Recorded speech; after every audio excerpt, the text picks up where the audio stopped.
The repeat audio playback refers to the ability to continuously play a specific audio track in a loop.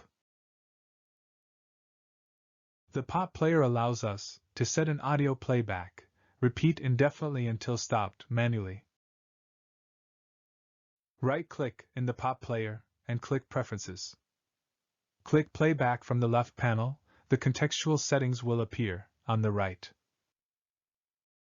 Under Playback Settings, expand Repeat Audio Playback and choose the desired option. You can also shuffle your playlist while playing.